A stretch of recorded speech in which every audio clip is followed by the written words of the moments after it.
Everybody, welcome to Single Leg Parlay. It is here. It is officially week 1 of college football. We had a little appetizer last week, 4 little games, but this is the meat and potatoes. And I am so excited. I've got Andy here with me, Danny, Sunshine, Matt. I'm also Andy. Before we get to anything else, boys, cheers. Let's do Cheers. it. Cheers.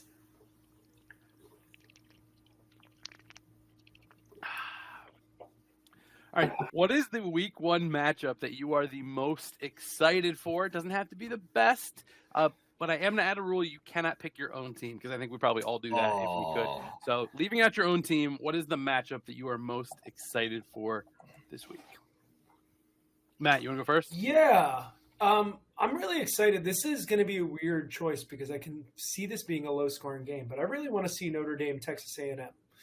Reason being is there's a great storyline. Texas A&M coach Mike Elko came from Duke. Riley Leonard, his quarterback, is now at Notre Dame. Why they didn't go together, not exactly sure, right? But that has that built-in storyline. We're going to get to see 113,000 cult members that are called Texas A&M fans all yelling at the same time. They're going to be practice screaming on Friday. I just think it's going to be a really good game. I think it's going to be super close into the end. Are we not giving picks here?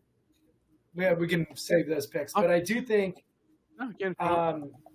you want to pick to consider. Notre Dame's a 3-point dog, and this game is going to be a defensive close match. And I probably look at Notre Dame at +3. If they lose it, maybe a field goal game. Plus, you got a really cute collie that retrieves teas. You do. Or whatever. I don't know if they retrieve teas, but it's cute. I'm curious to see how Mike Elko does taking over the Jimbo Fisher project. He has a fucking loaded team. Jimbo did an unbelievable job recruiting like the top recruits for a couple of years. Can he make something more of it and embarrass Jimbo more? And that would be pretty cool. I think that would be pretty neat if that ended up. Where do y'all think Jimbo is right this minute? I saw an interview with him that he said, and I quote, "You can only hunt and fish for so long before you want to get back to work." So I think he's coming back next year, boys. I think he's got. Where is he going to end up? Don't know. Wouldn't it be funny though? Actually, it would not be funny. But I foresee the University of Florida job opening. That would be ironic and hilarious. Sunshine, what's your game you're most looking forward to? LSU versus SC. That I am so excited about it. These are two legendary programs, in my opinion, and I think this is going to be a fantastic matchup, and because they both lost great talent at QB, and then coming into this season they have new talent. And I think it's going to be a great matchup. Somebody correct me if I'm wrong, but I think both of the starting quarterbacks started their team's bowl games last year after their other quarterbacks, Caleb Williams and Jane Daniels, opted out, and they both went nuts, right? They both were like starting 300 yards. this year. Who are the number 1 and Week 2 one. picks in the draft? Yeah. Yeah, I've been hearing about this Garrett Nussmeier kid who's starting for LSU for years. He was supposed to be in competition with Jane Daniels most of the year, and they thought it was like a coin flip who would be the starting quarterback, and Jane Daniels won the fucking Heisman. So I'm really excited to see if the hype is worth it. And it's a Sunday game. It's a standalone game on a Sunday night. Sounds awesome. And can LSU fans get any drunker than New Orleans? Let's see if Las Vegas will get them there, that extra level of drunk, that special level of drunk, because there's no one drunker than LSU. I'm curious to see the TikToks and Instagrams before the game and see how crazy those fans are. I also love this absolutely classic SEC Big Ten matchup, right? Just one that goes back decades of tradition. Yeah. I want to see if Lincoln Riley. I'm curious about the future of Lincoln Riley too, right? USC. See if he's really all that, or if it just was built by Caleb Williams. And Oklahoma players and Caleb Williams, right? He's had Oklahoma quarterbacks who have been great for him, but can he be a great coach? Like I have a pick that I love for this game, and that'll be in the newsletter this week. But who was it before Caleb Williams? Was it Spencer Rattler? No, Spencer Rattler was at Oklahoma for a long time.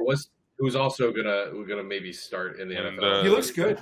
He looks good in preseason. Yeah. I kind of misunderstood the assignment here. I thought you were asking what the best matchup would have been if for high school for basketball when we were all in high school. So I was thinking like a Juan Dixon and Steve Blake Maryland team versus a Ben Gordon UConn team.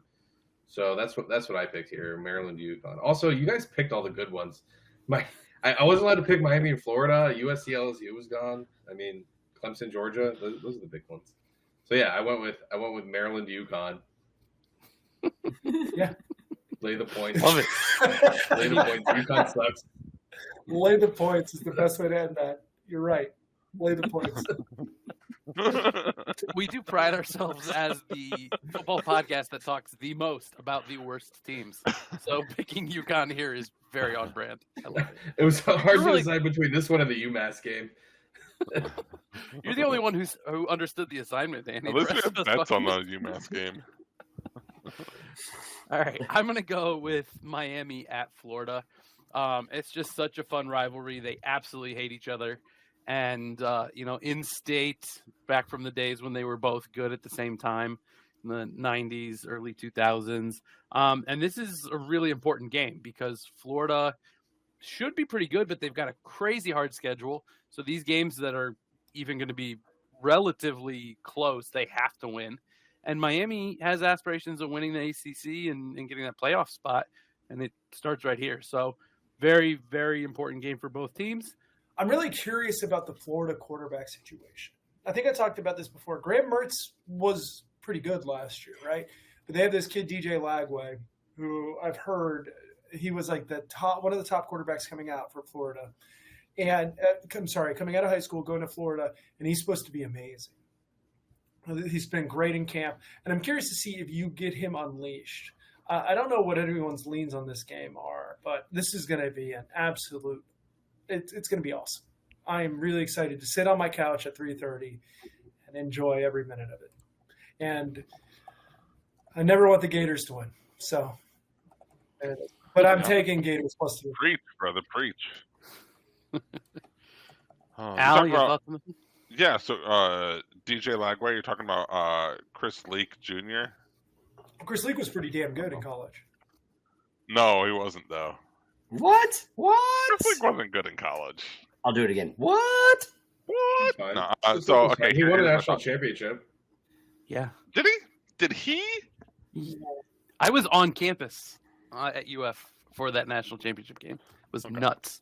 He played in the game. I think Tim Tebow also played. Yeah, but not much. Yeah, Miami's going to win by a comfortable margin. The game's going to be dictated by Miami's pass rush. So if Miami's putting pressure on Graham Mertz, it's game over. If they're not, it is also game over, but the other way. So 100% that's going to tell the tale here.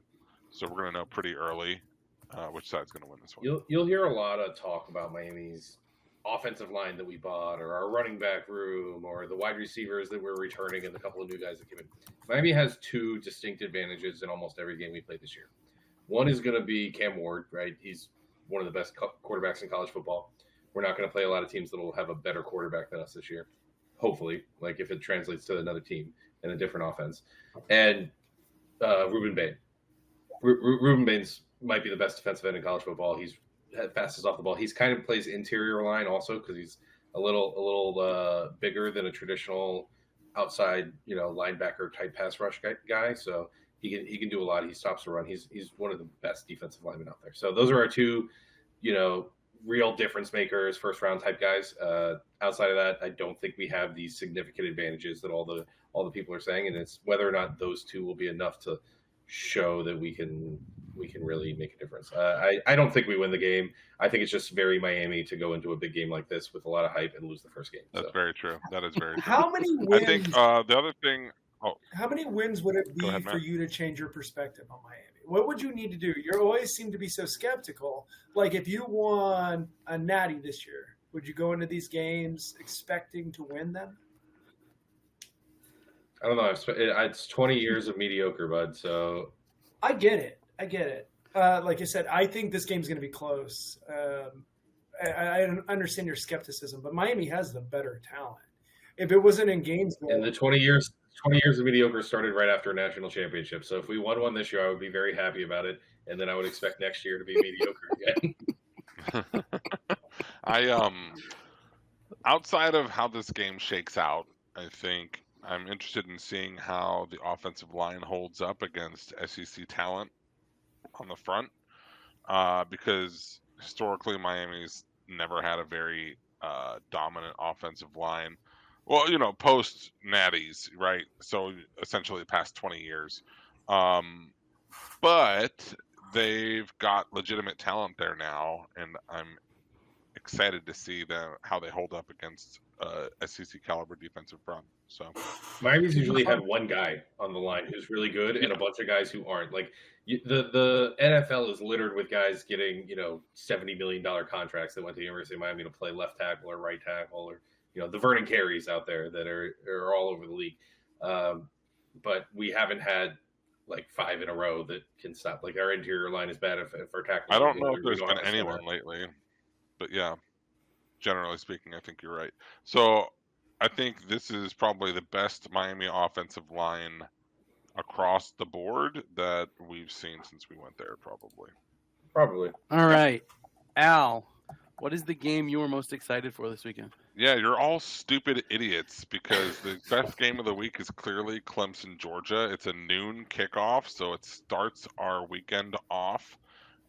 Doesn't get any better than that. You got number 1 Georgia hosting, I think, number 13 Clemson, something like that. Clemson is 13 and a half point dogs. You either get a crazy upset right off the bat, number 1 goes down, or you get to see Debo cry about it. It's perfect. It's an elite level win-win scenario. I do like seeing Dabo cry. Now, the fun part. What we were all been waiting for, we have actual picks. Now, as Matt said, most of our picks are going to be in the newsletter, so if you've made it this far, go check out singlelegparlay.com. We'll have all our picks up there probably first thing tomorrow morning. By the time this pod comes out, they'll be there. But we are each going to give you our one best bet. And let's go in the opposite order of how we just did the last one. So let's kick it off with Al. What is your best bet for week 1? Just fair warning here, I'm taking a lot of overs and a lot of favorites this week. Typically not a good betting strategy, but there's a method to my madness here. And I am on some dogs, but the play I'm giving out this week is the over 58.5 in Akron, Ohio State. Teams that are favored by 42 or more points against non-conference opponents cover the over like 63% of the time or something over the past 5 years, something like that. So that's the logic I'm applying here. Nice. Ohio State might cover that on their own. So yeah, I like it. I'm going to go with Sam Houston State getting 10 at Rice. Sam Houston State is like 3 times the size of Rice, and it's right down the highway. It's just like an hour and a half north on 45. So this is basically going to be a home game for Sam Houston State. Rice is soft, little private school. Well, it depends how you cook it. Yeah, so that's a good one. You did it. Yeah, that's good. So Sam Houston State getting 10 at Rice is mine. Andy with the Texas bona fides. Yeah, knowing his highways. Yeah, I lived there for 12 years, so I should. Sunshine, what do you got for us? I'm going to go back to the Ohio State Akron game that Al was just talking about, but I'm taking Akron plus 50. I mean, that's just too many points. Like that's a lot of 50. That's half 100. Yeah. I love that bet because So you points. need just Akron to score a touchdown. One touchdown probably gets you home, right? Like, I imagine Ohio State is going to roll everyone out in this game, and they love that Julian Sand kid. I'm sure they're going to give him some run, but I think you can get this one. You don't even really need a touchdown. You just need like a 7-minute field goal drive. You just need one. You just need one like time-eating drive, and then it'll be hard for them to score the rest. I don't think they're getting anything for 7 minutes. I think it's hysterical picturing Akron putting together a 7-minute field goal drive against Ohio State. Hold on, No, with the funny thing. with the Ohio- 45-second play clock, that's only like 9 plays. It's not like Honestly, all you need is Ohio State to put together a 7-minute drive. If you don't score for 7 minutes, you're not getting to 50, right? Like just one drive where Ohio State doesn't. I think there's a strong If- chance they're going to. if Akron can get 3 first downs, that's 9 plays. That's basically 7 minutes in college football. All I right, like all right, combining all right. those. Let's the guess. over 58 let's and a play half. it over. We're gonna play an individual over/under game here. Over/under number of plays on Ohio State, or like average number of plays on Ohio State's touchdown drives in this 5, 4. I was going to say 4. 4. 6. game. Like 3.5. I think 4.5 is probably what I would set of that to try and There get is going to be like a money. long drive that skews the number up, but yeah, it's like we're talking. There's going to be some quick scores. How in this does one, like right? a pick 6 work? Does that count as a drive of 0 plays? No, 0. Well, But for the score, it sure does. For this game. For this game, I'm curious. Danny, what do you got for us? Colorado sucks. I'm going North Dakota State plus 9.5. They're actually pretty good. I was deciding between this and New Hampshire plus 41.5 because I just think that's way too many points against UCF. Gus Malzahn likes to run. I know they can score fast with that running, but that's another one where like if they use any play clock, then it's going to end up they're not going to cover that 41.5. But no, North Dakota State mostly because this is also a big game that's going to be prime time. Everybody's going to watch, prime time in prime time. And I don't know who watches football for the coach other than this one team that's not actually that good other than his son. And Travis. If he, plays because Dion uses him so much he gets hurt. So I think he's going to go both ways. Yeah, he At is. least for a little bit. You should him love and me that. both. Him and me both, baby. Matt, what do you have for us? Yeah, my favorite play is Wisconsin, Western Michigan, 57.5. Yeah, maybe Western Michigan is a good MAC team. Okay. Enjoy the big house. Oh, not the big house. What is it? Camp Randall? The big house. I just did This was the our running joke last year. I didn't even mean to. That Everything worked was out good. big house. Enjoy the big house of Wisconsin.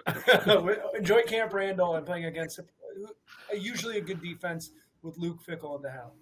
Maybe Wisconsin will score 57 points. Tyler Van Dyke's the quarterback. I would temper my expectations. If they play zone defense, they're not scoring. Oh, 51 that's the points. only thing I would run, right? I don't see how that number even gets close. I would see this game being in the high 40s at most. This looks like 31-17, something like that, 34-17, 57.5. Get the hell out of here. Under 57.5. All right. And then our last segment here, I'm going to let Danny go first on this one. This is your least favorite bet from one of the other guys. So we all went through the spreadsheet and looked at everybody else's picks, and we're going to tell you what our least favorite pick from everybody else is. So, Danny, what do you got? I don't know how you guys, Matt and Al, are betting on UMass as favorites. Like, what the fuck is wrong with you guys? You don't like UMass is a favorite, and you guys are gonna lay the points.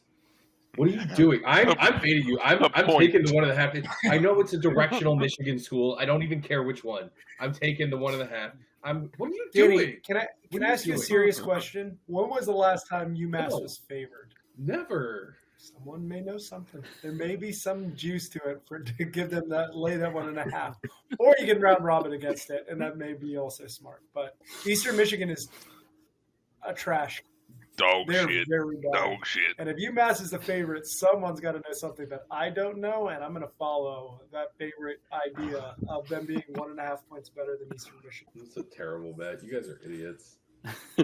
All right, Matt, what do you? All right, we got to stop this. We need to stop it right the fuck now. I understand everyone loves Nevada. Is there never been a better time to bet against Nevada?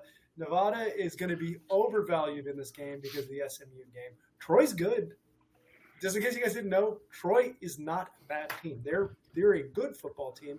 And Nevada, even with Choate as a coach, and they're going to be better because Choate is a coach, get the hell out of here, 8.5. I hate it. I hate it so much.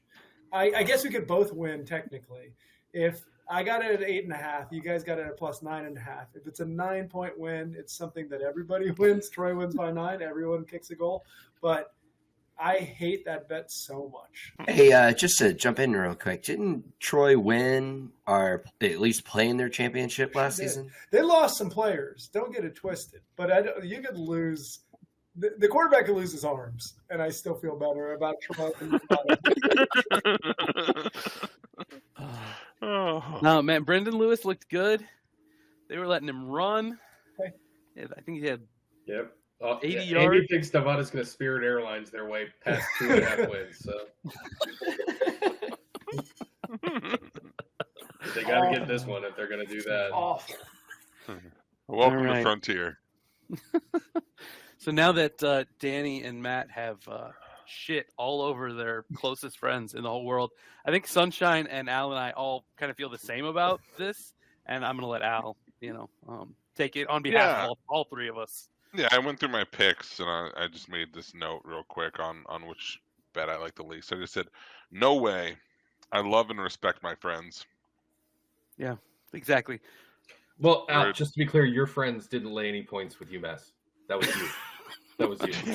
Well, actually, some of my friends did also. It's the hot new thing. I actually Really love damn- that Al is on both of the bets that you guys just did. Yeah, you guys are just shitting on me. I'm on one of them, and Matt's on one of them, but Al's on both.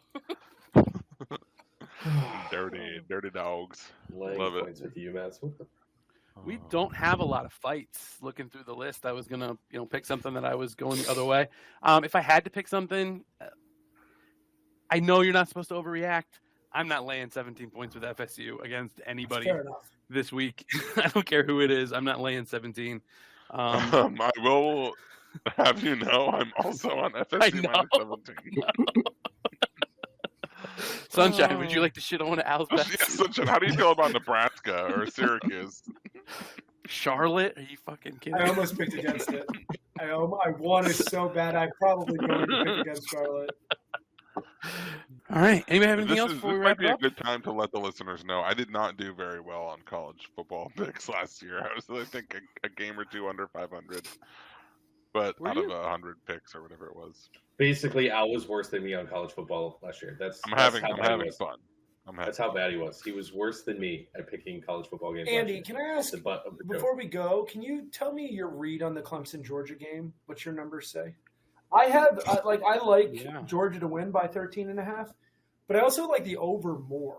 And I don't know if I'm crazy about that. I know it's hard to do over in week one, but Yeah, I don't do a lot of totals in week one. In fact, I don't have any this week. But Matt, if I can dissuade you, I am also on Georgia minus 13.5. no, I love Georgia minus 13.5. That's the only bet to I'm take. just saying, it sounds like you probably shouldn't, according to the rest of my picks. so I have, because it is a neutral site game, I have Georgia should be favored by a touchdown. So at 13.5, you'd be looking at Clemson. If it gets over 14, I might actually pull the trigger. But for now, I'm staying Okay. away. But I mean, like you said, numbers are real sketchy this early in the season, so it's a lot more feel. I kind of use the numbers as a guide this early. Like, don't stick to them religiously until later. Kirby Smart versus Derpy Dumb. I think it's important to know that I'm also betting Florida Worldwide University this week. Florida Worldwide University Yes. plus 21.5 against Indiana.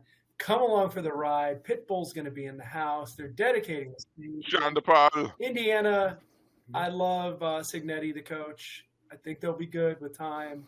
They're going to win. 21.5. Let's go, Pitbull. Dale. Dale. Opening up Pitbull opening up the new stadium. They gotta The they gotta Pitbull go bump. with that. Let's go. Steve Buscemi's eyes. All right, boys. Here's to a fun, successful week one of college football. Fuck Let's enjoy Brady it. Shannon. Oh, amen, brother. He's a great person. It's not about him being I took it back because I know he's a good guy. He's just terrible at his job. Thanks for listening to the newly rebranded Single Leg Parlay podcast. Visit our website at www.singlelegparlay.com, where you can read more of our thoughts as well as subscribing to our newsletter to have our picks delivered straight to your inbox each week. And don't forget to follow Single Leg Parlay on all of your favorite social media platforms. Cheers! He needs to join the enterprise rent-a-car management system and get a new profession. Just go do something else. It can't be football. It cannot be football anymore. He's ruining my good times. We have not, literally, we haven't signed a linebacker since, like, an astonishing amount of time. Cue the fade-out music. It's fucking ridiculous. He seems lucky. And I hope him and his family. Where's Willie Taggart at these days? Probably with Coach. We're probably hanging out with Shannon. We're probably hanging out together, tanking Florida State from the inside. It's the best University of Miami recruiting, negative recruiting is putting Randy Shannon on our staff.